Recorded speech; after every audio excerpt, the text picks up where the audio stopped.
чи юу? Би нөгөө миний ганцаар ойсороод зочин. Тэгээд зочин маань бэлэн болсон гэж байна. Тэгээд өнөөдрийн зочноор одоо фэшн дизайнер, стилист болгон ирсэн байгаа. Тэгээд таныг студидээс урьж байна. Тэгээд би нөгөө нэг айгүй юу яах гэдэг. Фэшнлэг болох гэдэг би. За. Тэрний бас ингээд яг ярилцахад бол төлхөө. Бас мэдээлэл авъя, бас зөвлөгөө авъя тий. Тийм зөвлөгөө авъя. Тэгээд та бүхэнд бас хэрэгтэй баг. Тэгээд ер нь тэгээд нөгөө нэг стил тал дээр болохоор ирчүүд маань жаахан нөгөө юу штэ. Маруухан үгүй сайн хүмүүс байгаа л да. Тэгэхээр маруухан дуу багчдаг. Сайн байна та. Тэгээ дэлгүүр орохоор ч гэсэн ер нь жоохон ирчүүд маань тий. Тийм шүү дээ. Ер нь 6 давхар байлаа гэхэд нэг 5 давхар нэмэгтэйчүүд тий. Нэг давхар нэрэгтэйч гэдэг юм уу. Тийм тохиол байдаг шүү. За сайн байна уу та өглөөний мэндийг хүргэе.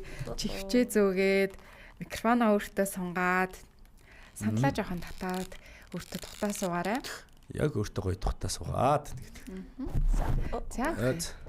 За танд өглөөний мэндийг хүргэе. Би таныг танилцуулсан. Гэхдээ та өөрийгөө илүү дэлгэрэнгүй сайхан танилцуулаад гурлаа өнөөдрийнхээ яриалаа орё гэж бодож байна. За өглөөний мэнд намайг Булган гэдэг. Тэгээ би болохоор фэшн дизайнер, стилистийн мэрэгчлээ. Тэгээ сүүлийн жилүүдэд яг Viscose гэдэг юм фэшн академи ажиллуулад явж байгаа. Манайх болохоор яг юм загварын салбартах нарийн мэрэгчлүүдэр буюу одоо стилист яг фэшн дизайнерын арай өөр юм чиглэл нарийн юм одоо арт директорч гэдэг юм уу те мэрэгчлэр тренд forecasting тренд судлаач энэ төр гэдэг юм мэрэгчлэр сургалт явуулаад үйл ажиллагаа явуулж байгаа. Тэгээ сая Монголын мэрэгжлийн стилист имиж консалтантын холбоо манайх байгуулад тэгээд одоо бас тэрнийхээ дагуу үйл ажиллагаагаа явуулаад яг юм тренд судалгааны одоо ажил те ингээд загварын шоуг одоо Милан, Парис тэмдэрт Монгол брэндүүдээ гаргаж хийх зэрэг ингээд том зорилгоо тавиад одоо үйл ажиллагаа явуулж байна. Зүгээр яг хувийн зүгээс нэг юм асуучмаар санагдаад байна. Ингээд хэлж байгаа юм даа. Фэшн гэл тийм фэшн дизайн гэл хүн болгон өөр өөрийн өнцгөөс ярьдаг ойлголт байдаг. Тэгэхээр яг мэрэгжлийн стилист дизайнер, фэшн дизайнер хүн орж ирсний хувьд ер нь таны хувьд тийм фэшн гэж ер нь юу юм бэ? Фэшн гэдэг маань бол ерөнхийдөө одоо тренд тэнцүү фэшн гэж явдаг байхгүй юу? Фэшн гэдэг маань өөрөө чиг хандлага, одоо нийгэм массыг ингэж хамарч байгаа, бидний хэрэгжилж байгаа хэрэглэгдэхүүн стил имиж гэдээ яриад ирэх юм бол яг хувь хүний өөрийгөө илэрхийлж болоод ирдэг. Тэгэнгүүт фэшн гэдэг бол бидний өмсөж байгаа ерөнхийдөө хувцас болон одоо энэний одоо энэ бүтээлч салбарыг л төрчгийг бид нар фэшн гэж нэрлэдэг байгаа тийм. Стил имиж гэдэг ойлголт маань тренд буюу одоо тэр чих хандлагаасаа бас арай тусдаа яг хувь хүний өөрийгөө бүтээж байгаа илэрхийлж байгаа нийгэмд би хэн бэ гэдгээ одоо зөвхөн өөрийнхөө гадаад байдлаар үггүйгээр илэрхийлэхтэй ийм хэлэгдэхүүн юм болж байгаа. Ялангуяа одоо энэ цаг үед залуучууд одоо бидний ярьдаг те миллениал тэр жинзи гэл одоо үеуд байгаа. Энэ үеуд маань илүү өөртөө ийм гадаад үзмжээр илэрхийлэхийг илүү үздэг болцсон. Тэгэхээр хүмүүс маань одоо бол харьцангуй фэшн тэгээд стил имиж гэдэг зүйлийг бол хооронд нь ялгадаг болчихсон байгаа даа. Тэгээ одоо би бас эндээс ер нь шууд яриагаа эхлэхдээ ер нь энэ одоо мэдээж хэрэг жил болго өөр идэг шүү дээ. Тэгээд ер нь энэ жилийн хувьд энэ одоо хаврын болж байгаа тэгээ хаврын хувцалтын одоо хамгийн гол өнгө трендүүд нь яг юу вэ гэдгээс эхэлт юм уу? За тренд гэдэг маань бол ерөөхдөө яг тренд гэдэгний байдлаар би танилцуулж байгаа. Тренд гэж яг юу юм бэ гэдэг. Тренд гэдэг маань ерөөхдөө одоо нөгөө нийгэм ийм массыг хамарж байгаа юм хөдөлгөөн гэж явж байгаа. Тренд өөрөө жил олгон солигддог те улирал олгон шин трендүүд орж ирж идэг. За трендийг тэгэнгүүт одоо хэн яаж гаргаад байгаа юм гэдэг. Тэгэхээр судлаачид буюу одоо яг юм загварын салбартах мэргэжлийн хүмүүс нийгмийн сэтгэл зүй, эдийн засаг, нийгмийн ерөнхий энэ байдлыг одоо ингээ анализ хийгээд судлаад урьдчилаад 3-5 жилийн өмнө аль хэдийн судлаад трендийг зохиогоод гаргацсан байдаг. Тэгэхээр одоо бидний жил алгон нөгөө хардаг те энэ жил одоо юу гэдэг барын хэ модонд орж ийн одоо юу гэдэг анаашны хэ модонд орж ийн гэдэг юм уу эсвэл улаан хүрэн өнгө модонд орж ийн эсвэл вайн улаан өнгө модонд орж ийн гэдэг аль хэдийн одоо нөгөө нэг тэр тренд судалдаг юм агентлаг компаниуд маань 5 жилийн өмнө судалсан байдаг байгаа байхгүй юу аль хэдийн тэрийг зохиогоод гаргацсан тэгээд тухайн жилдээ тэрийг ингээд одоо мэдээлэл болгоод хүмүүс хүргэж идэг гэсэн. Тэр мэдээлэл маань ямар шугамар хүмүүс хүрээд байна гэхээр загварын одоо юм luxury fashion том хаусууд гэж ярьдаг те загварын юм брэндүүд эднэрт одоо энэ агентлагууд маань тэр мэдээллүүдээ ингээд заардаг. Тэр гаргасан. Тэрийг нь одоо WGSN, Promo Style энэ төр гэдэг одоо Франц, Италид байдаг юм том компаниуд хийдэг. За өнгөн дээр бол Pantone, Coloro гэдэг ингээд ийм өнгөний ийм трендийг зохиодог ийм компаниуд байдаг гэсэн үг, өнгөн дээр ажилладаг те. Тэгэхээр эдгээр компаниудаас нөгөө том брэндүүд маань мэдээлэлээ аваад тухайн жилийнхаа коллекцуудыг ерөнхийдөө ингэж хувцас хийгээд runway дээр танилцуулдаг. Тухайн runway трендийг одоо ерөнхийдөө дандаа ингэж гаргаж идэг те. Тэгэнгүүт энэ жилээс 6 сарын өмнө ингэж дандаа танилцуулдаг байхгүй. Тэгэхээр runway show бид нар үзээ тэр нь дараа 6 сарын дараа трендэд орж ийн гэсэн үг. Тэр загварууд. За тэгээ үүнийг одоо fast fashion гэж нэрлэдэг нөгөө Zara, H&M, Stradivarius гэдэг юм уу нөгөө ийм хурдан хугацаанд их хэмжээгээр үйлдвэрлэдэг брэндүүд маань дуурайж одоо ингэж маш хурдан хугацаанд ингэж үйлдвэрлэж хийгээд тэрийг нь одоо масс болгоход бид нартэй худалдаж аваад тэр нь ингэж тренд болдог гэсэн үг. Тэгээ хүмүүс яагаад трендийг жишээ нь ингээд дагаад те бид нар ижилт ингээд хувцснууд сонгоод ингээд байна. Тэгэхээр хүмүүс өөрсдөнд нь бид нар би нийгмийн нэг хэсэг гэдэг юм мэдэх юм мэдрэмж авах юм хэрэгцээ байдаг гэдэг юм бүлэгт хамаарах тийм бүлэгт хамаарах юм онцлог байдаг. Тэгэхээр тэрийг мэдрэхин тулд хүмүүс ингээд дуурайгаад нэнийгээ дуурайгаад байдаг гэсэн үг. За тэгээд үүнийг тэрийг бас ингээд олон хүн хэрэгжилж ивэл тэр тренд аюулгүй гэж хүмүүс бодоод байдаг байхгүй юу? Гэвч яг үнэндээ заримдаа бол ингээд зогсон цохоогүй гэж байгаад байдаг те. Яг тэр тренд зарим хүн зохон, зарим хүн зохгүй ч гэдэг юм уу те. Тиймэрхүү бас байдаг. Одоо жишээ нь ингээд Монголд Улаантрко гэх нэг тренд болж байна. Жилийн өмнө илүү 2 жилийн өмнө эмэгтэй хүн болго ингээд Улаантрко өмсөөл те. Би өмсөөгүй ихгүй. Тэгээд нөгөө Facebook дээр тэр Улаантрконы тухай ингээд амар пост явж идэг.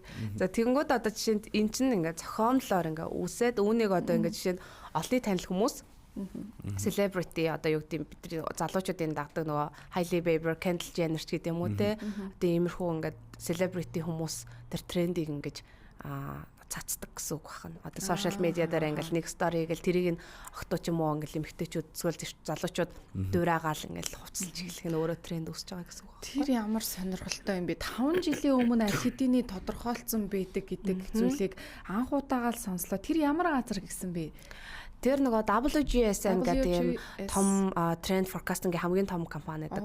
За тэгээ Promo Style гэдэг бас нэг компани байдаг. Тэд нар маш олон одоо зүйлийг үндэслэж, судалж тий ирээдүйн төлөвийг гаргадаг байх нь шүү. Яг үнэ ер нь бол яг судалгааны компаниуд гэсэн үг байна. Зөв. Өстөө нөгөө мод иргэнэ гэдэг шиг тийм ээ. Хизээ ямар мод нь эргэж ирэх вэ? Хүмүүсийн сэтгэл зүй ер нь аль чигт хандаж байна вэ?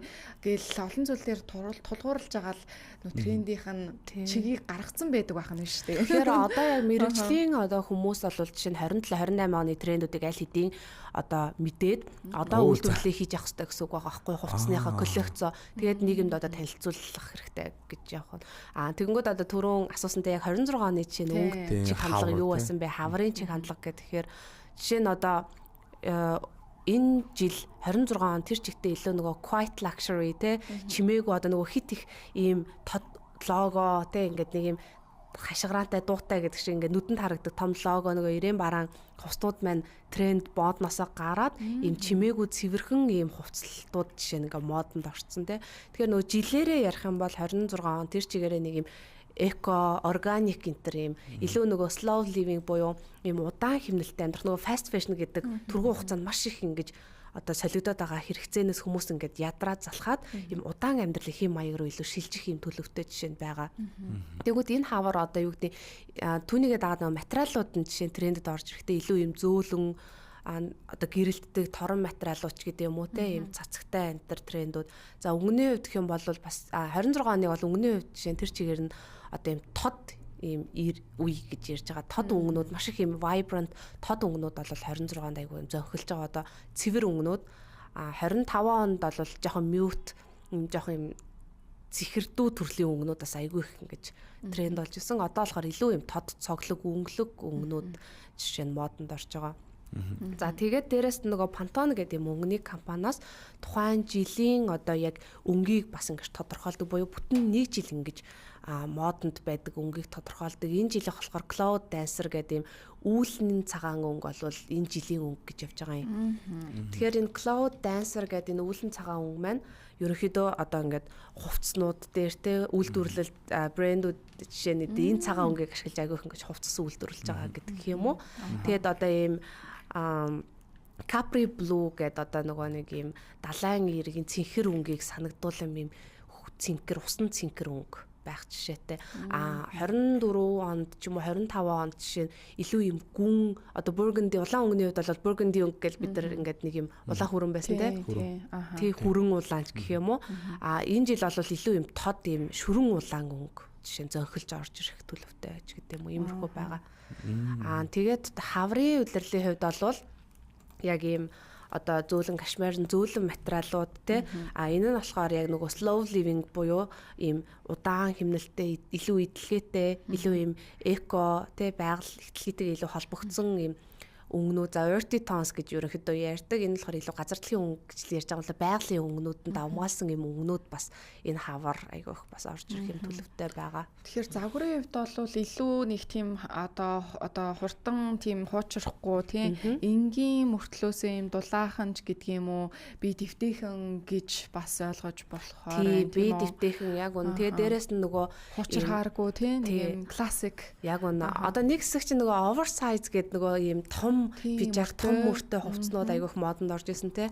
Одоо болохоор илүү tailored гэж ярьдаг буюу хүний биед яг ингэж зөв суусан хүний бие одоо хэлбэрийг илүү ингэж зөв зэгцтэй гоё харагдуулах иймэрхүү төрлийн хэлбэрүүд сэлвэтийн хувьд бол одоо жишээ нь модонд илүү орж ирж байгаа. Oversize бол бас л нэг хэсэг хэрчиг те. Олон жил авлаа штэ. Одоо ч гэхдээ бас уучраагүй. Гэтэ нэрээ сая ботсон чи tailored буюу бүр яг ингэ зориулагдсан мэт гоё мөрөн таарсан те. Яг энэ бэлхүүс хэсэг нь гоё харагдсан бас гэсэн яг гоё юм шиг санагдаад талаа шүү. Одоо нөгөө нийгмийн одоо шууд ингээл энэ тренд болж ийн гэл ч юм уу те бид нар ингээ Instagram ингээ social media TikTok ингээ ухаж байгаа шүү дээ. Тэдний жишээ нь ингээ алгоритм нь өөрөө бас ингээ трендийг дагуулan ингээ гаргаж ирэх юм одоо системтэй ажилтдаг байгаа байхгүй. Тэгэнгүүт одоо нөгөө нэг TikTok дээр олон хүн ингээ давтаж хийгээд байгаа үйлдэлүүд нь өөрөө ингээ тренд болж байгаа шүү дээ. Тренд гэдэг зүйл маань. Тэгэхээр тэрийг ингээ хүмүүс дагаж дуурайгаад. Тэгэхээр энэ жилийн хаврын одоо улирлын хувьд бол бас илүү тийм зөөлөн уур амьсгалтай нэг намуухан жоохон юм тайван байх юм цаг үе шүү дээ. Хүмүүс одоо ингээд сүлд их өнгөө тодорхойлдог болсон байна тий. Та сая бас их одоо энэ жилийн хувьд энэ хаврын улиралд одоо голчлон тренд болох буюу хүмүүсийн чиг хандлагын өнгийг ярьлаа л да. Тэгэхээр та энэ хүмүүсийн өнгө тодорхойлолтын дээр ер нь ямар үзэл бодолтой байдаг вэ? Зарим хүмүүс бол би өнгөө тодорхойлуулсан энэ өнгө миний өнгө биш гэсэн гэдэг ч юм уу тий. Өөрийгөө нэг жоохон нэг юм хязгаарлах байдал харагддаг болсон байна л да. Тэгэхээр энэ дээр яг мэргэжлийн үний хувьд тийм ээ. Энэ дээр бол одоо манай одоо өнгөө тодорхойлуулсан хүмүүсийн хувьд ч юм уу те хүмүүсийн дунд бол нийтлэгээр нэг жоохон буруу ойлголт яваад байдаг. Тэрний юу гэхээр энэ өнгө миний өнгө биш гэж ярьж болохгүй. Нийтдээ ерөнхийдөө дэлхийд дээр чи 16.7 сая ингээд өнгө байгаад байгаа байхгүй юу? Өөе юу вэ? 16.7 сая өнгө байдаг. Тэрнээс бид нар чинь 300 гаруй өнгөийг л бид нар яг нүдэрээ ялгаж харж чадна гэсэн үг.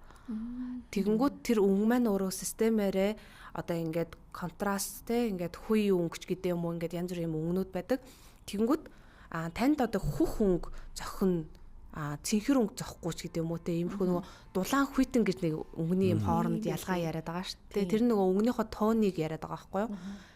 Энэ дээр хамгийн энгийн ойлголт нь хэрвээ та дулаан өнгөтэй танд одоо юу гэдэг илсэн цагаан сувдан цагаан өнгөнүүд одоо жишээ нь зохино. Хүүтэн өнгөтэй бол ясан цагаан, шохон цагаан өнгө зохино ч гэдэг юм уу те. Иймэрхүү ойлголтоор уг хүлээж авах хэрэгтэй байхгүй тий. Өнгө болгон тоонтой тийм. Тэгээд магадгүй яг энэ өвлийн ч гэдэг юм уу дулаан тоонтой байна гэх юм бол яг таны сая хэлдгээр цагаан өнгөний дулаан тоонтой гэж сонгоно. Хэрвээ таны царай одоо хүүтэн тоонтой гэж явах юм бол цагаан өнгөнийхөө одоо ясан одоо цагаан ч гэдэг юм уу тий хүүтэн бас тоонтойг нь бас сонгож авах. Өнгө болгоныг л өөртөө тохируулж бас болох боломжтой байна тийм үү. Одоо чинь бид нар ингээд одоо бодоход гал улаан, шүрэн улаан гэхээр та хоёр өөр өнгө харагдаж байгаа сте нүд. Тийм байна, тийм. Тэгэхээр тэгэнгүүт гал улаан маань илүү жоохон тод улаан, шүрэн улаан жоохон улбар туяатай улаан болоод ирж байгаа байхгүй. Тэгэхээр гал улаан хүүтэн царай хүүтэн одоо төвөнтэй хүнд улбар улаан дулаан тоонтой хүнд байж болно. Тий, байж болохоор тэгэхээр тухайн хүн маань өөрөө бас ингээд яг өнгөө зөв ялгах ёстой гэж үздэг ер нь бол. Тэгэхгүй бол бид нар нөө өөрснөө бас өнгийг өөр өнгөөр хартаа штэ. Яг нэг өнгийг ижил бас харах юм юу байхгүй. Тийм байдаг тийм. Ялангуяа ирчүүдээс бол арай удаа тийм шүү. Хүмүүс нэг юм өнгийг өөрөө нэршлээд байдаг штэ. Өөрөөр нэр тэмээд яваас. Яг ногоон байгаа зтэй гингүүт үгүй цэнхэр байна гэж тий. Үгүй ягаан байгаа зтэй гингүүт улбар шар байна гэдэг. Тэгэхээр миний хувцас ногоон биш байна. Тэгээд байгаа гэдэг. Наа чи цэнхэр штэ намнаа гэхгүй. Би энэ ч нөгөө ер нь би ч бараг гаргадаг ах байл гэж бодчих. Тэгээд хүмүүс нөгөө хувцлан дээр ер нь ихэвчлэн ер нь таны зүгээс харахад ер нь юун дээр хамгийн их алдаа гаргаж чинь та тэрнээс бас бидэнд хэлж өгвөл. Нийтдээ ер нь ингээд олон хүн дээр ажиллаа л те нийтлэгээр ингээд анзаарч хахад хүмүүс маань яг биеийнхээ хэлбэрт яг тохируулсан зөв хэлбэрийн хувцас авч чадахгүй хамгийн том алдаа. Одоо түрүүний аршинчлан өнгө тодорхойлно гэж. За бид нар ингээ эхлээ өнгөө тодорхойлуулчлаа. Тэ за өөрийнхөө өнгийг олчдгийм байж нөгөө нэг яг тохирох ингээ товны өнгөө олоод өмсөд чадаад байгаа мөртлөө нэг л нэг юм ахил твшилт гарахгүй байгаа юм шиг те. Байгаад хам бол хувцсныхаа хэлбэрийг зөв сонгох хэрэгтэй. За тэгээд жишээ нь ингээ хувцсны хэлбэр гэдэг маань нэгт хүний биений хэлбэрээс хамаарна. Хүний биений хэлбэр чинь ерөөхдөө юм 5 хэлбэрт одоо ингээд ангиллагдж байгаа хгүй эрэгтэй эмэгтэй хүмүүс маань одоо лир алим те уруу арсан гурвалжин дөрвөлжин гэдэг нэг ийм хэлбэрүүд. За үүнтэй энэ дээр нэмэгдээд нүүрний хэлбэрүүд бас давхар орж ирж байгаа. Нүүрний хэлбэр маань бас ингээд одоо юу гэдгийг лирэн одоо юу гэдгийг ингээд оваал те гурвалжин дөрвөлжин бөөрөнхий те зөв ингээл хэлбэрүүд орж ирдэг. Тэгэнгүүт энэ хэсгүүд маань хоорондоо ингээд нэгдээ тэрэн дээр нь тохирсон одоо зөв зах ингэрийг сонгох хэрэгтэй байдаг байгаа байхгүй юу. Тэгжиж зөв зах ингэр зөв ингээд биеийн тэр shape хэлбэрийг харуулсан одоо ингээд хувцас те. Жишээ нь ингээд пижак байлаа гэхэд лирэн битээ хүмүүс чинь одоо чинь таазаар арай өргөн бэлхүүс нь ингээд нарийнхан орж ирж ивэл аль болох юм урт биш богинохон юм жижигхэн пижак өмсгөн тохиромжтой байдаг. Яагаад тэгэхээр нөгөө таазан хэсэг дээр ингээд овоороод байхгүй тэр таазан хэсэгт илүү ингээд чөлөөтэй байж ч хүний биений хэлбэр маань нөгөө 9 цагийн биеийн хэлбэртэйг ингэж дөхөж очдог. Одоо за 9 цаг бол ер нь ямар ч хувц өмсгөд л айтайхан хамгийн одоо төгс биеийн төгс одоо ингээд тий дээгүүрээ гой хөхтэй одоо бэлхүүстэй таацтай эмэгтэй хүний бол яг л төгс галбар лир ч гэсэн ерөөхдөө боломжийн дээгүүрээ туранхаад гой хэсгэрээ жоохон камералаг ч юм уу тий энийг бол аргалж болно. Гэхдээ ерөнхий анзаараад хахад Монгол эмэгтэйчүүд за Аз эмэгтэйчүүд дийлэнхтэй дээгүүрээ жоохон даргалж гад байдаг тий гой жоохон нарийнхан байх гад байдаг ч гэдэг юм уу. Доош харсан гурвалжин гэсэн үг тийм ээ. Ерөнхийдөө энэ нөгөө албан биеийн галбар гэж явдаг. Нөгөө хөвлийн хэсгээрээ жоохон ингээд таргалах гад байдаг тий. Тэр үед харин ямар хувцас бас зүгээр бол гэдгийг албан биеийн галбартай эмэгтэйчүүдэд ерөнхийдөө зөвлөгтөө ялангуяа зах ингэр дээр нь маш ингэж анхааралтай бид нар зөвлөгөө өгдөг. Яагаад тэгэхээр нөгөө ийм бөөрхий ингээд нүртэй байлаа гэж бодоход доогоор ингээд нэг альмын хэлбэртэй хөвлийсгээрээ жоохон юм за таргалалтай гэж ярил л да тий. Жоохон энэ хэллэг нь бол одоо нийтлэгээрээ бид нар ингээд тэгж ярьдээ шүү дээ. Таргалалтай ингээд байлаа гэж бодоход бид нар тэрийг нь хувцаараа халахлаад хувцас гэдэг маань ерөөхдөө тухайн биеийн хэлбэрийг ингээд нууж хагаад засаж харагдуулах хэрэгтэй. Тийм үүрэгтэй. Тэгэхэд манайх эсрэгээр нөгөө хувцандаа таарах га турн гэдэг байхгүй юу? Тэгээ шкафандаа ингээд шинэ хувцас хадгалсан би турхаараа өмснө гэдэг эмэгтэй хүн болгоны нөгөө шүүгэнд ерөөхдөө тийм хувцсууд байдаг. Тэгэхээр ерөөсөө тийм хувцас ер нь байх шаардлагагүй. Хүн өөрийнхөө биеийн галбарыг мэдэж аваад тэрэндээ тохирсон зөв хувцас сонгоод авчих хэрэгтэй тий. Тэгэхээр одоо нөгөө альбан биеийн хэлбэр дээр бид нар нөгөө илүү ингээд биенийх нь аль хэсэг илүү гоё юм. Тэр хэсгийг ингэж өөрөөгөө толон тарж агаад тэр хэсэг дээрээ анхаарал хандуулсан одоо тэр хэсгийг илүү ил гаргасан ч юм уу хувцас сонгуул зүйтэй гэж одоо ерөөхдөө үздэг. Тэгэнгүүт дийлэнх эмэгтэйчүүд маань одоо жишээ нь ингээд шууд ингээд хар өнгө сонгоол ч юм уу те эсвэл ингээд шууд сул юм өмсгөөд байдаг. Тэр нь ингээд улам одоо жоохон юм ив хавгүй зохимжгүй энэ төр харагдуулах юм алдаанууд бол гаргаад байдаг. Тэгэхээр аль болох өөрийнхөө гоё хэсгийг өөрийнхөө биений магадгүй игэмний яс мөр гоётой болвол игэмний яс мөрөө гаргасан ингээд зах ингэртэй цамт сонгодог ч юм уу те хөлөө ил гаргасан бас хувцнууд сонгож болно шүү дээ те эсвэл бол гоё ингээд царайны хөөрхөн юм төрхтэй болвол царайгаа илүү тоцсогдог ч юм уу тэр нөгөө энэ маань ерөөхдөө нөгөө үүрэг нь юу вэ гэхээр хүмүүст хараан зүүн ингээд хуурам өгшил бид нар хувцаар үүсгэх хэрэгтэй байхгүй тухайн хүний анхаарлыг яг тэр өөрийнхөө ил гоё харагдж байгаа хэсэг рүү татчихж нөгөө хэсгүүдийн маань хүмүүс бас анзаарахгүй шүү дээ. Тийм биш тийм. Одоо ингээл яг сая манай булганы хэлж байгааг шууд нүдэндээ төсөөлсөн байхгүй юу. Тэгээ манай эмэгтэйчүүдийн яг гаргадаг алдаа гэх юм бол нэг юм сул том цамц өмсөөл хар өнгөтэй тий доогоороо нэг юм хар эртүү зөмсөөл ингээл айгүй юм сул хувцлаад тий хөвчлэн ингээд яваад идэг. Гэтэл яг л нөгөө хөөхөн царай, хөөхөн нүд, хөөхөн сормоос эсвэл гой мөр байх юм бол бас тэрийгээ ингээд ил гаргаад тий өөрийнхөө гой хэсгийг ил гаргаад нөгөө нуугдж байгаа жоохон юм аа ингээд хүмүүсийг анхаарахгүй байх талаас нь хувцлах нь зөв юм биш үү тий. Би эндээс бас нэг юм асуучих гэж бодлоо. Эрэгтэй хүний бас.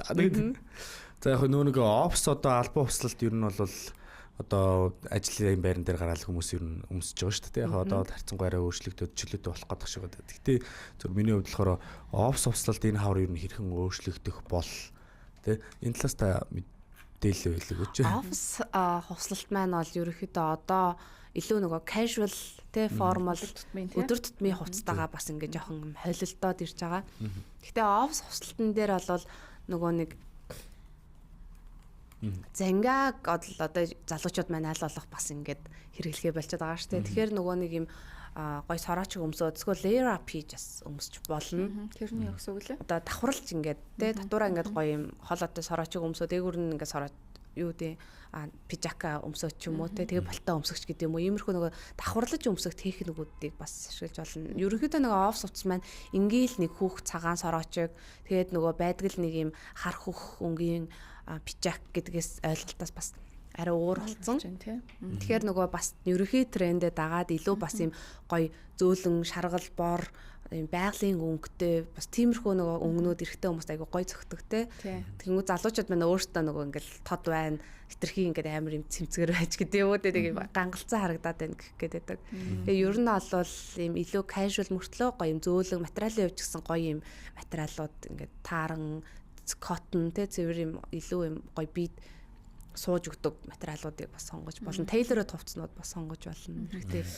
Та ярианыхаа ихэнд хэлсэн л дээ. Ер нь стил гэдэг бол зүгээр сууж байхад л хүн өөрийгөө илэрхийлэх тийм. Би одоо бас юу гэдгийг ийм хүн шүү гэд хэлэх. Ялангуяа сүүлийн үеийн залуучууд бол стил имижээр өөрийгөө илэрхийлдэг болчихжээ. Gen Z үеийнхэн тийм. Тэгэхээр энэ үеийнхний бас стил имижийн онцлог одоо тренд болж байгаа тийм. Олныг бас ингэж давлгаалж байгаа энэ урсгалыг бас ярил. Юуг онцлох вэ? Миний харж байгаагаар бол илүү нэг юм өргөн өмдөмсөөд л яваад байна уу да гэсэн анзаараа харагдаж байна. Гэтэ бас өөрч байж магадгүй л дээ. Өргөн өмдгийг над руу хараад ингээд харьцаа. Намнамаа сайн мэднах та тийм. Байна. Яг одоо энэ тал дээр ярих юм бол тренд нь өөрөө бас нэг макро тренд, микро тренд гэдээ байдаг. Макро тренд нь болохоор одоо нэг илүү том хүрээнд явж байгаа шүү дээ. Микро тренд гэдэг маань том хүрээнд гэдэг маань одоо юу гэдэг илүү хурд хугацаанд 5-аас 10 жилийн хооронд оршоод трендээс гарддаг хувцсууд хэлдэг байхгүй. Жишээ нь одоо классик сараачгын цамц кардиган ийм цамцтай ингээд товчтой нөгөө ингээд зүгээр ингээд углаад өмсчдөг цамц. За зүгээр ийм шулуун хөхжсэн өмөд кобой гуталч гэдэг юм. Эдгээр бол одоо илүү ингээд урт хугацаанд оршин тогтнож идэг трендүүд. Микро тренд гэдэг ирэхээр ингээд илүү богино хугацаанд 3-аас 6 сарын хооронд хурдан хугацаанд ороод гараал ээж идэг, шинжлэгдээл ээж идэг ийм трендийг хэлдэг.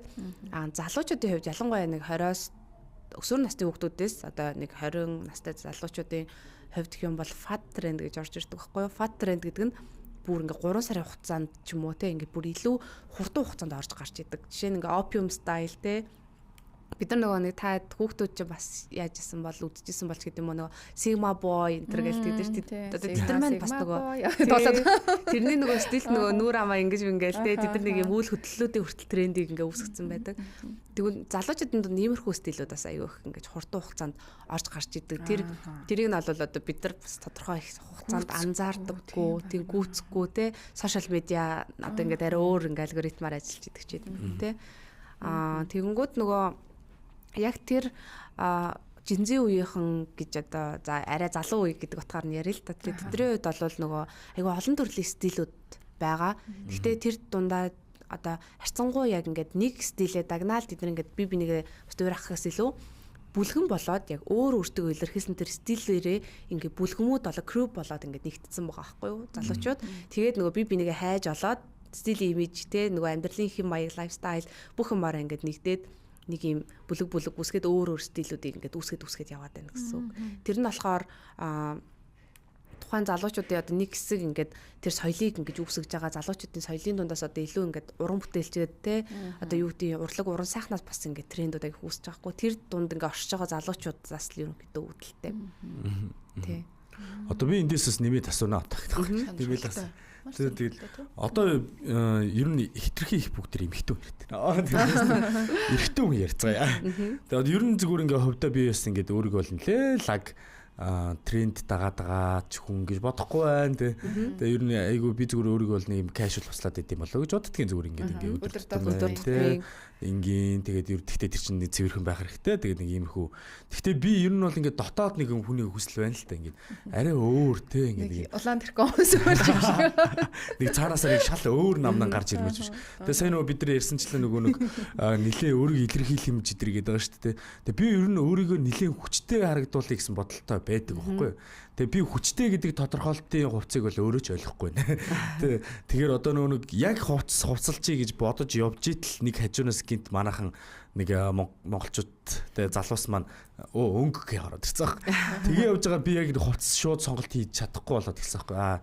Тэгээ би өнгөө яаж тодорхойлохоо ч яг үндэ мэдэхгүй байна. Тэгэхээр эндээс өнгөө яаж тодорхойлдгийг, тэгээ өнгө тодорхойлох нь гэдэг нь зөв юм уу те. Тэгээ тэрнтэй стилийг хүчтэй харагдах стил гэж юу хэлдгийг те. Тэр талаас нь та. Надад маань эсвэл нэг гоё зохих стил. Эсвэл надад илүү зохих ч гэдэг юм уу шууд.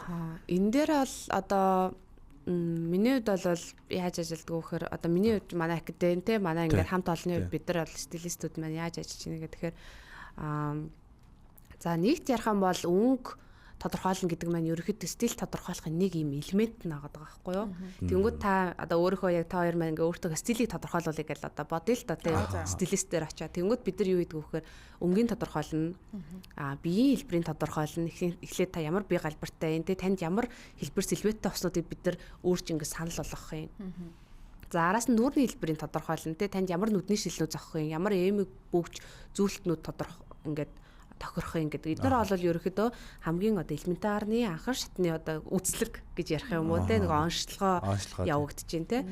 За энэний дараагаас одоо бид нарын ажилдаг техник одоо ямар байдгүй гэхээр хүний архетипийг тодорхойлно гэдэг нөгөө Карл Юнг гэдэг одоо сэтгэл зүйн те хүний ингээд архетип гэж байдаг шүү дээ. Бид нар архетипийн тестийн аргаар тодорхойлоод таныг одоо байглаасаа яг ямар өгөгдөлтэй төрсэн хүн бэ гэдэг чинь ингээд ерөөхдөө нэг тодорхойлоод эрэгтэй хүн дээр нэг юм 4 шин чанар гардаг, эмэгтэй хүн дээр 12 байдаг байгаа байхгүй юу? Тэгэхээр одоо эрэгтэй хүн дээр одоо баатар гарч magician одоо эльпчин те эсвэл бол hero тийм баатар үгүй бол одоо king те хаан энэ төр гэдэг иймэрхүү шин чанар байдаг. Тэгэхээр одоо юу гэдэг таны хувьд гэх юм бол таны эхлээд тэр дотоод хүн чинь яг ямар хүн та ямар шин чанартай хүн те одоо хаан юм уу байлдан дагуулагч тийм одоо бусдыг ингээд тэргүүлэгч хүн юм уу эсвэл иж итэн мэт одоо ингээд юмыг ховиргагч те юмыг ингээд өөрчилж шинжилж хийх ийм одоо өгөгдөлтэй хүн юм уу гэдгийг тодорхойлоод тэгээ таны өөрийн чинь амьдралын хэм маягаас бид нар ерөөхдөө бас ингэж мэдэх шаардлагатай та яг ямар амьдралын хэмнэлтийн офисын ажил дэлгүү хийдэм үү эсвэл ингээд аялал зугаалгаар их явдаг юм уу эсвэл бүр юм экстрим аялал хийдэг юм эрэл хайгууч explorer те ийм адал явдал дуртай хүн юм уу ч гэдэг юм уу иймэрхүү нөгөө өөрийнх нь дотоод хүсэл шин чанар өөрийнх нь хобби амьдралын хэм маягтай тулгуурлаж тухайн стилийг яг ингээд бодтоор тодорхойлж өгдөг. Тэгэхгүй бол ингээд casual стилтэй зохион та одоо юу гэдэг джинси яг өмсчүүл илүү одоо юу гэдэг орчин үеийн те ингээд cool залуучууд одоо дийлэхдээ энийг өмсөд байгаа гэдэг ойлголт маань ерөөхдөө таны нөгөө дотоод хүний чинь хүслээс зөрчилдөөд байх магадлалтай гэсэн.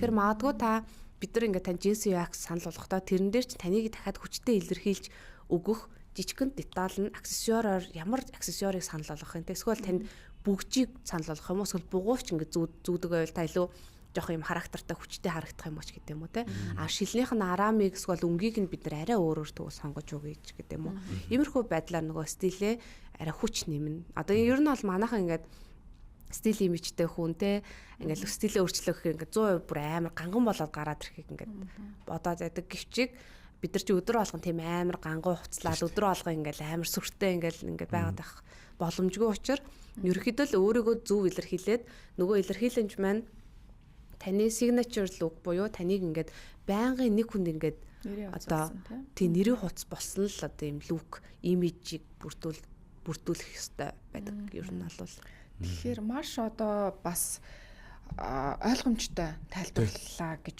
бодож байна. Яг тухайн хүний биеийн хэлбэр, нүүрний хэлбэр тий. За тэгээд бас одоо ажлын байдал, сонирхол, дотоод хүн гээд олон зүйлийг нэгтгэж байгаа тэр тухайн имижийг нь гаргах нь шүү дээ. Тэгэхгүй одоо оффист ажилладаг нэг хүнд авчаал та одоо нэг ийм хувцас өмсөх ёстой таны энэ зогч ийн гэвэл бас өрөөсгөл тий. Хэрэглэгдэх одоо хэрэг болох зүйл нь нэлийн бага болчих юм болов уу гэсэн бодол байна л да. Нэг ийм зүйл байдаг л да. Тренд ч юм уу эсвэл өөрөө одоо ингээл намнаа хэлж байгаа ш би нэг ийм гоё хүчтэй харагдмаар байна.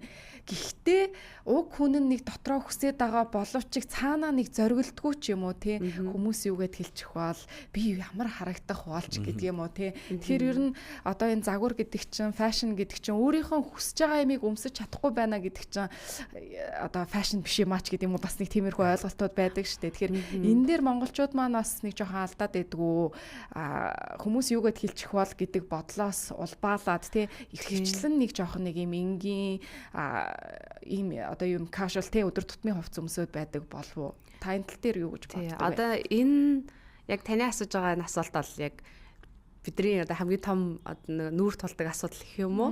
Яагаад тэгэхээр нөгөө хүмүүс тийм айцсадаг гинт ингээл өөрчлөгдөөл гараад ирэх юм шиг санагдал ч юм уу те. Гинт ингээл өөр олонгууд хүмүүс намайг юу гэж бодох бол эсвэл нөгөө юу гэдэг 20 жил 30 жил ингээл өөрийнх нь өмсөж ирсэн хувцас стилийг бид нар ингээд шал өөр ингээд хэлбэр дүрстэй хувцснуудаар ингээд солиод өгчөнгүүд тэр нөгөө биед нь юм одоо сууж өгөхгүй гэх юм уу дасаагүй тэгэнгүүт нэг юм хитрхи хичээсэн юм шиг санагдаад байгаа юм шиг хитрхи гангалцсан юм шиг санагдаад байгаа юм шиг те хүмүүс ингээд намайг хараад байгаа юм шиг энэ төр гээд тэр нөгөө нэг юм зориг дутах те иймэрхүү асуудлууд аявих байгаад байдаг тэгэнгүүт бид нар бол аль болох эхлээд бас сэтгэл зүйтэй ингээд цахан тухайн хүнтэйгээ ярилцаад ажиллаад та үнэхээр ингээд өөрийгөө өөрчлөхийг хүсэж гин үү та үнэхээр ингээд энийг ингээд хийж чадах уу гэд те тэгтээ бид нар бол юу юугүй нөгөө үнэ ингээд амар өөр олгоол ингээл өөрийнх нь өмсөхийг хүсдэггүй ч юм уу нөгөө өмсөх зориглож өмсч чадахгүй тийм хустуудыг санал болгол заавал энийг өмс гэдэхгүй тэрэн дээр нь ажиллах юм техникүүдийн зааж өгөөд тэгвэл та ийм хувцсыг чинь тэгвэл ингээд солиод өгье магадгүй нэг өөртөө тухтай ингээд одоо таны өмссөн байгаа шиг цагаан сороочкон цамц байлаа гэхэд бид нар заавал энийг нь өөрчлөхгүй л ах шаардлагагүй. Энэ дээр нь зогсон арай өөр хэлбэрийн өмд эсвэл энэ дээрээ ингээд одоо арай өөр стайлингуудыг яаж ингэж стайлинг хийж өмсч болох уу гэдэг юм техник аргуудыг нь л ерөнхийдөө бас зааж өгөхийг хичээдэг. Одоо жишээ нь ингээл улаан тэрхөө гэл хэдүүлээ сая ярианы ихэнд ярьлаа штэ. Тэгэл нэг хэсэг чинь бас юм төрий давсан урт одоо мууран готл гээл те их тренд болсон. Тэгсэн хүмүүс одоо нэг тэгдэж штэ. За метр 70 биш л 70-аас өндөр биш л болвол тэр урт төрөйтэй готлыг өмсвөл муур одоо муур юу гэдэг лээ? Нөгөө готл муур л болно шүү гэдэг ч юм уу.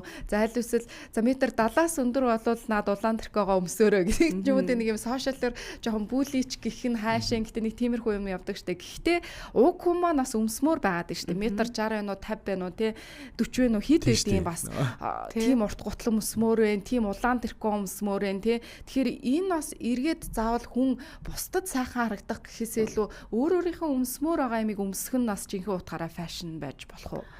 Тий, ер нь бол яагаад болохгүй гэж тий. Тэгээд одоо бас нөгөө гэхдээ яг бас нэг тодорхой хэмжээний зохимж гэдэг зүйл бол мэдээж яригдана.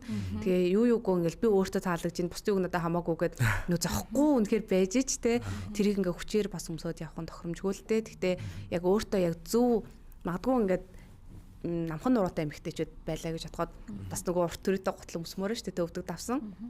Тэгэнгүүт арай илүү ингээд бариу нарийнхан шүгүүр өсгөйтэй хитрхи юм хамгаар зузаан материалтай биштэй нэмгэн мөртлөө яг хөлийг ингээд гоё ингээд байрж орж ирдэг таарсан өсгий өндөр өсгийтэй одоо өндөр өсгийтэй тэгээд юм таарсан өвдөг дүнгэж давсан урттайч байх юм уу те тэгээд тиймэрхүү байдлаар энэ төр өмсөл бас болно. Өндөр эмэгтэйчүүд маань жоохон юм зузаан материалтай өвдөг нь ингээд арай ингээд хөндөй сул байгаад бүр ингээд чанки том юм жоохон загварын байдаг ч юм уу те иймэрхүү стилээр бас өмсч болох байхгүй. Тэгэхээр яг бас өөрийнхөө бие галбар хөлний урт богондоо тааруулаад зөв хэлбэрийг л сонгох нь чухал. Яг байна. Зохицол гэдэг зүйл те. Булган стилистийн маань хувьд ер нь зөрчдгүү нэг тийм бүр юм топ 3 зүйл хувцлалтан дээр юу байдаг вэ? Сонирхуулаач. үнэхээр л би ингэдэгүүдээ эрхлээ дээр бас тэгэлчээр. Ийм байхыг хүлээн зөвшөөрдгөө ч гэдэг юм уу те. Мэдээж хүн болгоны л одоо нөгөө стил имиж өөр байгаа штэ. Гэхдээ л ингээд яачих юм бол их онцгүй байдаг гэдэг ч юм уу те. Эрэгтэй эмэгтэй дээр аль алин дээр нь тийм гурван зөрчиж болохгүй дүрм. За эрэгтэй хүмүүс дээр гэх юм бол амар чухал надад санагддгийн. Аимсаа эрэгтэй хүмүүс ингээд аимсан дээр аяух алдаа гарах гад байдаг те. Ингээд брюко өмөд ботинк хоёрын хооронд дотор аимсны стандартууд гэж байдаг яг ерөнхийдөө өмсөх одоо шаардлагатай. Өдөрт casual стил дээр өмсөгдөх аимсны өнгө те. Тэр одоо пүүзэн дээр цагаан өмсөн ботинкэн дээр биш. Жишээ нь. Тэ ботинкэн дээр брюко өмдөн дээр энэ төр бол хар яг ийм зөв аимс бол бор ботинк өмслөхэд бор аимс өмсдөг ч юм уу бас яг ийм зөв ингээд аимс илүү өмсөөсэй гэж хүсдэг. Тэгэхгүй бол нэм ингээл өвдгөө ачаал хөлөө ингээл нэг юм өвдгөн дээрээ тавиал сунгат нэг юм юу цагаан аимс гараад цагаан аимс нь ингээд жоох юм богино төрөйтэй тэгэл өмдөн дэшэнгүүд аршин ингээд дундорнд гараач гэдэг юм уу те. Иймэрхүү юмуд харахаар би бүр ингээд нүд би бас гэсэн аимс үл яах вэ? Тэгэл амар логотой те. Тэр бол бас болохгүй байх нь байна. Тэрхүү ингээд аимсны алдаа. За тэгээд ингээд бас биеийн тавирын хүмүүстийг ботик дээр өмсөж яваад байдаг. Одоо юу гэхгүй. Одоо л харцгаа гэдээ багассан тий. Дараагийн цаг би таймер гэдэг. Тий, дараагийн нөгөө брюкэн даавар татвараа гэдэг сургалтын нийтдээ би таврын өмдөө өмсчдгээс шиг. Тэгээд дэрэж тэгтээ 10 жил байхад болчихсон зүйл юм. Одоо л нөгөө харцгаа залуучууд маань бас одоо нөгөө тиймэрхүү юмнууд байха болцсон шүү дээ. Тэгтээ ингээд амир нийтдээ энэ нэг хэсэг бол ингээд өмсөд байдаг гэсэн. Тэгээд таараг баг. Тий, нөгөө ахнаар энэ төр ингээд газар анзаараад яг тэгээ өмссөн явцсан. За бас жоохон алдаа гэж. Тэр бол алдаа. Тэгээд нөгөө хитрхи их логотой хувцснуудад бас айгу дуургу. Яг ингээд юу гүчи гэсэн үг бичиж байгаа. Уучлаарай. Манай ээж л авч гисэн яа. Өнөхөр уучлаарай. Элви гэлээ амар гэж бичсэн. Өнөхөр уучлаарай. Манай ээж авч гисэн. Chanel гүчи. Сая над руу хандж ирлээ. Гүгөө тэрийг араагүй шүү. Харагдахгүй байна. Харагдахгүй байна. Тиймэрхүү ингээд хитрхи ийм амар тод юу ингээд ирээн логотой хувцнуудад бол айгу зохимжгүй надад санагдаад байдгийг. Би зүгээр сая төсөөллөө л дөө. Манай намнаа босоол ингээл зураг авах гэсэн чинь доогоор бэлтгэлийн өмдөмсөн. Патинг өмссөн байл яана. Би ч тэгж хувцалдаг. Би ч айгүй энгийн хувцалттай өөр. Би тэгэл одоо тайлж. Би тайлж яадаг. Тэгээ ер нь бол тийм байдаг. Эмэгтэйчүүдийн хувьд бол харьцангуй тиймэрхүү алдаанууд надад байдгүй. Бэйж түфэл сонгохдоо яг арьсныхаа өнгөтэй тохирсон бэйжийг сонгоосоо гэж хүсдэг. Бор арьстай тийм ягаан туяатай бэйж түфэл өмссөн байвал гэдэг нэг юм салж харагдаад байдаг шүү дээ тохиромжгүй. Тэгэхээр биш шүү дээ анзарч байгаа юм. Бэйж түфлээ яг арьсныхаа ингээд одоо жишээ нь ингээд миний хувьд ингээд бор арьстай би жоохон бордоо туяатай юм бэйж түфэл шаардлагатай. Цагаан ийм хөлтэй, цагаан ийм арьстай бол цагаан шаргал, ийм цагаан ягаандуу туяатай ийм бэйж төвлийг бас өмсгөн тохиромжтой. Тэгэхгүй бол ингээд бэйж төвл нь ингээд арьснаасаа ялгараад харагдахаар муухай харагдаад идэг. Над энийг бол бүр өстой нэрээ ёстой анзаарч байгаагүй юм байна, бодож байгаагүй юм байна. Гэтэ энэ хүмүүсийн анзаардаггүй мөртлөөс маш хэрэгтэй зөвлөгөө ин гэж бодож байна эмэгтэйчүүдэд маань. Гэтэ яг ингээд хөлийнхаа арьстаа ууссан гэж хэлж болох юм шүү дээ, тийм. Бор арьстаа бол жоохон тийм бор гэдэг шар туяатай бэйж төбөл сонгон байна. За тэгээд цагаан арьстай бол жоохон тийм цайвар ягаан шаргал тиймэрхүү сонгож болох нь тийм үү? Тий. Тэгээд дээрэс нь эмэгтэйчүүд дээр дийлэгтэй гардаг алдаанууд маань материал болон ойдол дээр хамгийн сайн анхаараасаа гэж үздэг. Яагаад тэгэхээр одоо мяга ингээл амар гангантай гоё ингээл хувцлаад харахад ингээд айгүй гоё байж болно. Гэхдээ ойроос ингээд харахад ойдол муутай материал одоо полиэстер ялангуяа те полиэстер синтетик материалууд чинь ерөөхдөө пластик материалууд химийн аргаар гаргаж авдаг пластик материал гэсэн үг шүү дээ. Хүний биед айгүй юм хортой. Тэгэнгүүт нөгөө хямдхан юмнууд буюу одоо дийлэгтэл гадуур ингээд айгүйх полиэстер хувцнууд зараад 99% полиэстер, эластин энэ төргээл хувцнууд байгаад байдаг. Эдгээр маань ингээд өөрөө тухайн хувцлалт ганган байлаа ч гэсэн хувцсыг хямдхан харагдуулах гэдэг. Тэгээ дээрэс нь энэ өөрөө байгальд дэлхий болон хүний бид ингээ асар их хортой материалууд байгаа байхгүй. Тэгэхээр аль болох тийм хиймэл материалуудаас бас татгалзаасаа гэж аяг хүсдэг. Одоо жишээ нь полиэстер материал чи өөрөө байгальд ингээ хувцас өөрөө фаст фэшнүүд чи аягүй хувцас ингээ байгальд ингээ хайдаг нөө трендээс гарсан усуудыг тэр нь бараг ингээ 200 жилийн дараа ингээ байгальд шингэдэг байхгүй. Тэгэхээр ингээ байгальд болон далай малаад аягүй ингээ хог хаягдлаа. Дээрэс нь усны юм нөөц ингээ тэрний бас дагаад аягүй ингээ багасч идэг. Тэгэхээр эмэгтэйчүүд маань хувцсан дээрээ сонголт хийхдээ би бол материалын дээр маш сайн ингэж үнэлгээ өгч материалаа маш сайн харж анзаарч хувцас аваасаа гэж хүсдэг. Бас тэрийг ингээ зөвлөхийг хичээдэг. Тийм. Сүүлийн үед ялангуяа нөгөө килограммын хувцас гэл бүр маш хямдхан тийм. Яаж ашиг болж байгаа гэмээр л хямдхан хувцснууд идэг. Тэдгээр хувцснууд бол бүр хүний биед харшил үүсгэн ирээдүйд бүр хизээч имжлэгдэж болохооргүй тийм арсны өвчтөй бүр юм захтнаатай болох ч гэдэг юм олон сүрэг дагавар байна л да. Тэр нөгөө арсыг амьсгалуулдаг байхгүй юу? Одоо ингээд бид нар ингээд өмсөд бидний арьс амьсгалж явах хэвээр гадагшаага ингээд хүлэрж явах хэвээр те тодорхой хэмжээ тэгэнгүүт ингээд хүлсэн ингээд биендээ байгаа. Тэгээ дээрэс нөгөө хими тэр аргаар гаргаж авсан юм чи хөлстэй ингээд нэвчээд арьс руу ингээд ороод хорт тавдар хүртэл үүсэх боломжтой байгаад байдаг. Одоо бүсгүүчүүд болгоно л залуучууд болгоно л тий илүү гоё нэг юм стилтэй харагдъя гэж боддог. Бараг ихэнх нь л боддог байх. Ер нь бүх насныхаа залуучууд ч гэлтгүү. Тэгэхээр зарим хүмүүс нэг юм хөөрхөн деталаар өөрийгөө маш юм гоё стиллэг имижтэй харагдуулдаг тий. Тэгэхээр энэ чадварт ер нь хувь хүн хэрхэн яаж суралцах боломжтой байдгийн болоо. Жишээ нь зүгээр нэг цамц өмсөх өнөөдөр магадгүй ингээ банд юу гэдгийг тий бандаж ингээ зүүхч гэдэг юм өөр байгаад идэг. Тэгэхээр ингээ нэг донжигийн тохируулсан бас нэг хүмүүс байдаг да тий нэг юмны тэр чадварт ер нь яаж нэг юм гоё мэдрэмжтэй болох боломжтой. Ер нь бол туршиж үзэж байгаа л тий өөрөө ингээд яг оролдож үзэж байгаа те хүзүүний алчууруудыг яаж зүүх үг ингээл толны өмнө өөрийгөө хараал таниал ер нь ингээд стил имиж хувцалтаа гоё болгоё өөрийгөө илүү хөрхөн байлгая гэх юм бол толинд өөрийгөө маш сайн харах хэрэгтэй өөрийгөө маш сайн анзаарах хэрэгтэй уучлаарай ханаттай болохоор зүр тийм тэгээд нөгөө өөрийгөө аягүй сайн анзаараад миний бие галбир яг ямар юм миний царай төрх яг ямар юм те миний арсны өнгө яг ямар юм тэгээд энэ дээрээ би яг алийг нь тодтогоод алин дээр нь жижиг чимэг зүйлт өгчүүл надад илүү гоё донжтой би бас ингэ хөөрхөн эвтэйхэн харагдах уу гэдгийг л таних хэрэгтэй.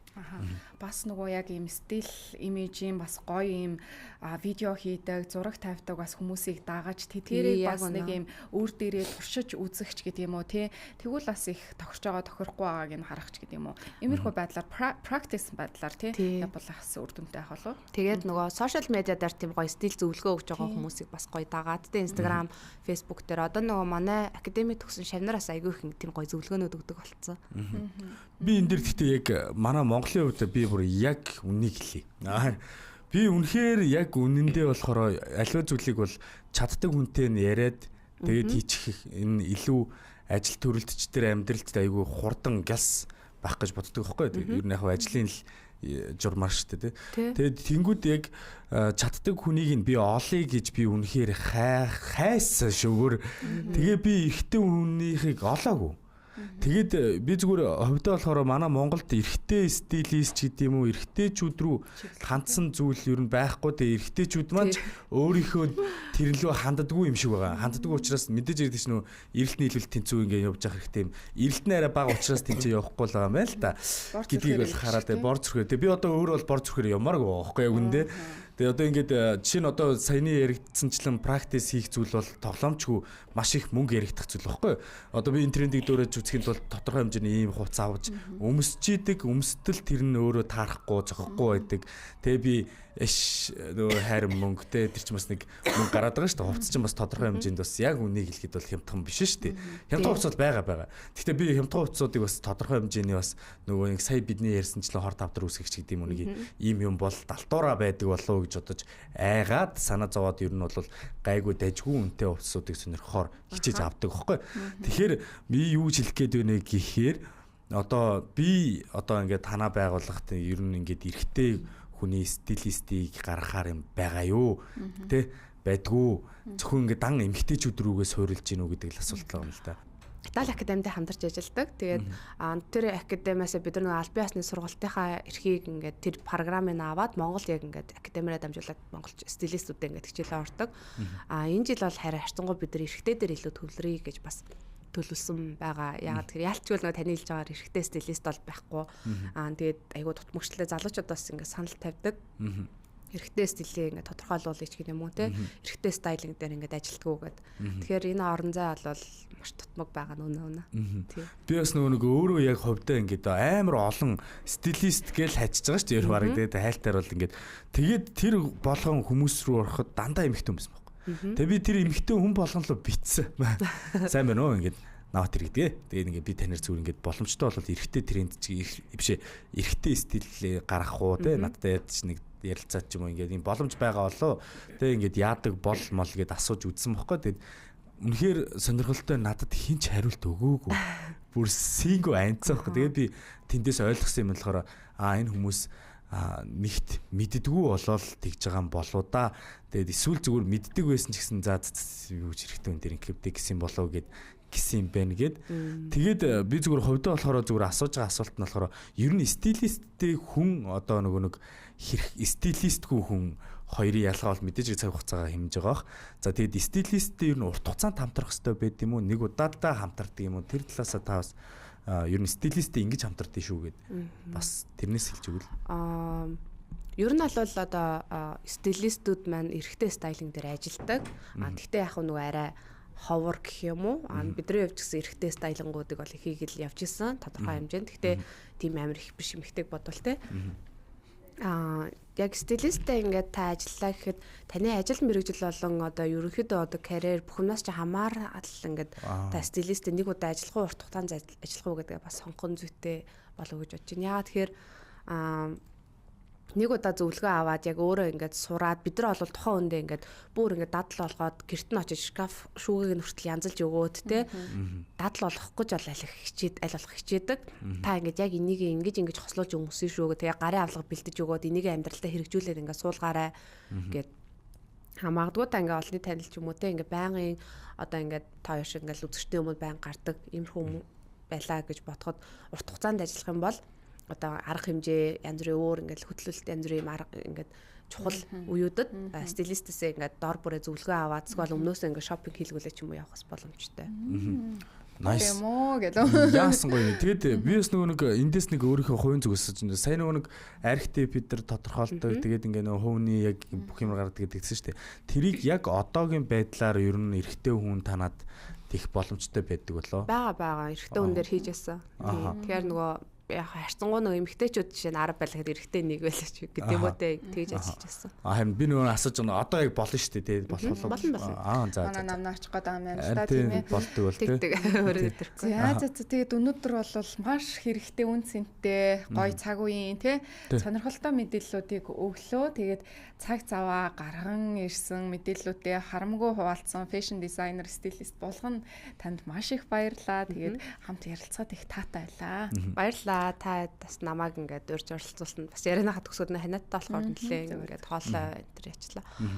Тэгээд бас ингээд урьж оролцуулаад бас үзэгчтэй миний яриа бас тодорхой хэмжээнд хэрэг болсон байхаа гэж найдаж байна. Бид хоёрын магадгүй асуугаагүй бас таны хэлмээр байсан бас зүйл байгаа болов студиуд орж ирээд тий.